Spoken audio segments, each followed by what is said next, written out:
Ladies and gentlemen, as I said earlier before, kuti ndakambobuda muHarare to escape from the toxicity that is in crowded areas.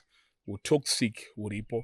So I'm here in Nyanga, panonzi pa Worldsville, and I'm experiencing fresh air, a fresh breath, ndiri kumbofila kuti the higher you go, the cooler it becomes. And I can confirm to those vasiri kumbokwira ndege that I'm actually higher and it's actually cool here on top.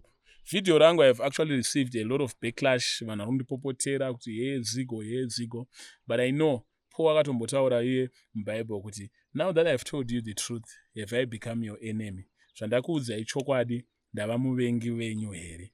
Chokwadi chandandakuudzai ndechekuti chii? I'll say it again. It is hypocritical for Apostle T.F. Chiwenga to pray for Ibrahim Traore, captain, to say, the president of Burkina Faso, tomunamatira kuti Mwari avachengete, tomunamatira kuti progress yakuti irambe ichienda mberi, but you trash talk your own president here in Zimbabwe by the name President E.D. Mnangagwa. You are always cursing him, you are always mocking him, you are always trash talking him. You don't have anything good to say. Hapana kana chimwe chete chamunotaura, but you find it worth to pray for a Burkina Faso president. Kwandiri, it doesn't really make sense.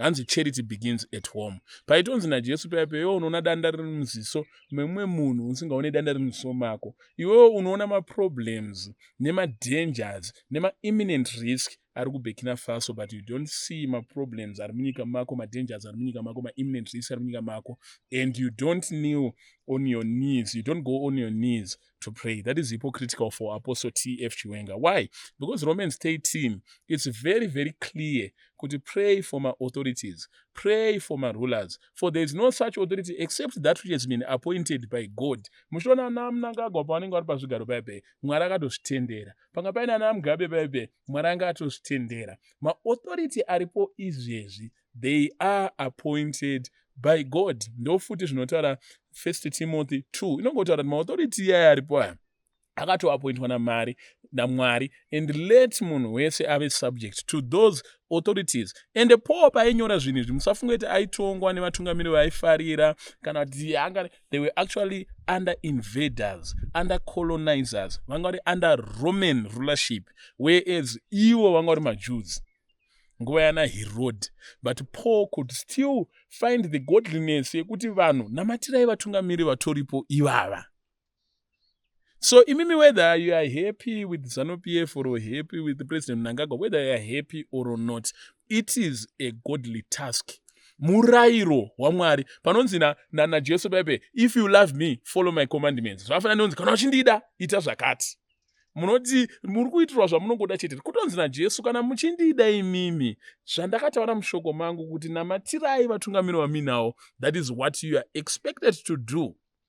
If you love Jesus Christ, you should pray for President Mnangagwa.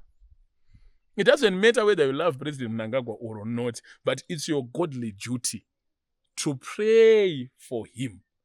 And it's the godly duty of Apostle T.F. Chiwenga, if he is the apostle that he claims to be, he should actually start by praying for President Mnangagwa before he pokes his nose in what is happening in Burkina Faso.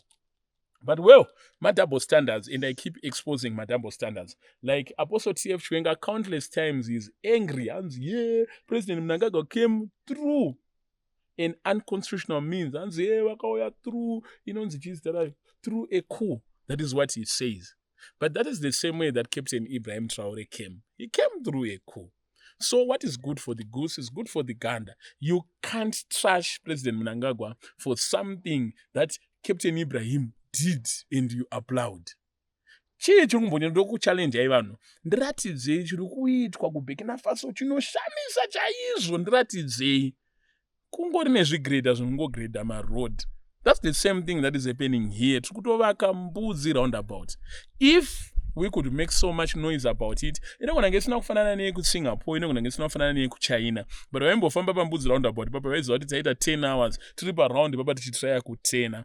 And inogona isiri the magnificent that we expected. Inogona isiri the best that we expected. And we are allowed to say that this is not what we expected, let's say.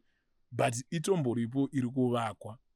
and something which is there is better than nothing at all. Ndopandoti, a bad government, to say the least, is actually better than no government at all. Imagine dai papasitomborina hurumende yacho ana mai Jeremiah ingadai vachingorepwa vasina kana zvinokwanisa kutaurwa about it, pasina kana kwekunoreport. But right now all of you are celebrating kuti the perpetrators of the rape case yamai Jeremiah, they've been arrested by the who? It's the judicial system yakaiswa negovernment iyoyo yacho.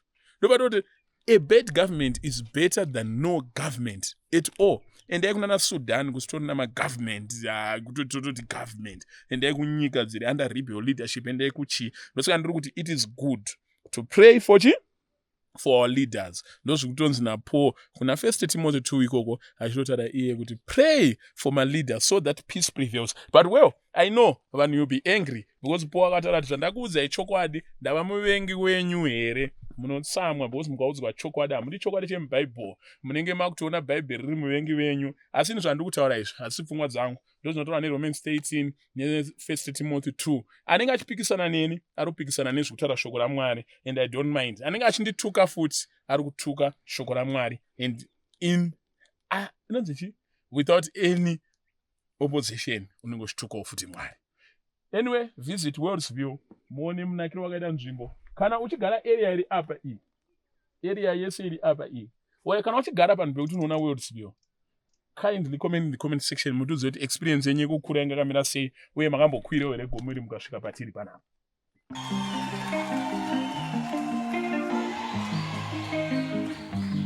Ina ndichika sindotochika kuchika kwacho nokuti ndokunochikisa.